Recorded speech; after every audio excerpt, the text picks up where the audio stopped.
Isang mapagpalang araw sa ating lahat mga kapatid. Ako muli si Adrian Bernales ng Batch 3 at ito ang aking daily devotion. At ngayong araw ay pag-uusapan natin ay kung gaano katagal ang walang hanggan o eternity. At ang Bible verse natin naman ay Psalm chapter 90 verse 2. Sinasabi dito na before the mountains were brought forth, or ever thou hast formed the earth and the world, even from everlasting to everlasting, thou art God. Sinasabi dito mga kapatid na from everlasting to everlasting, thou art God. Sa madaling salita mga kapatid, bago pa malikhain ng ating Panginoon ng mundo, o bago pa tayo mamuhay sa mundong ito, ay naririto siya. At kahit matapos ang lahat, siya pa rin ang nag-iisang Diyos natin. At ang Bible verse ang teachings natin ngayong araw ay unang-una, God is eternal and therefore unchanging. Dahil alam naman natin na eternal si Lord, hindi siya nagbabago. Hindi siya tulad ng panahon na paiba-iba, o minsan maaraw, o minsan maulan. Hindi rin siya tulad ng ating nararamdaman na minsan na okay, minsan din hindi.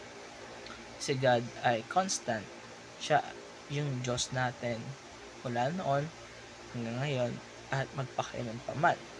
Ang pagmamahal niya noon, mula noon pa, ganun pa rin hanggang ngayon. At ang kanyang mga pangako ay at kanya pa rin napapangako hanggang ngayon. Kaya kahit anong pagbabago pa ang maranasan natin sa buhay, sa panahon, sa paligid man, sa relationships at sa ating sarili, mayroon pa rin tayong Diyos na hindi nagbabago. At sa kanyang pagiging eternal, may katiyakan tayo.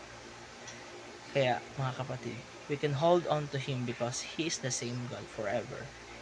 Kalawa ay God exists both outside and inside of time. Dahil si Lord hindi lang siya basta bound sa oras natin. Siya mismo ang lumikha ng oras. Ibig sabihin nito mga kapatid ay nasa labas siya ng oras, pero siya rin ay nasa loob ng oras. Kahit eternal siya at hindi kailanman sumunod sa timeline natin, pinipili pa rin niya pumasok sa kasaysayan natin. Through Jesus, dumating siya dito sa earth. Pinanganak siya, lumaki, namuhay at namatay pa rin para sa ating mga kasalanan. Sa simpleng salita ay pumasok siya sa oras natin para iligtas tayo. Ganyan ka-personal si God.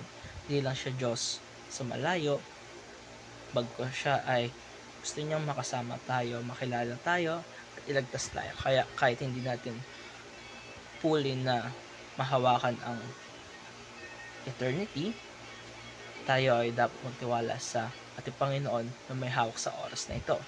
Yung tatlo ay God gives us the life of Christ, our eternal life.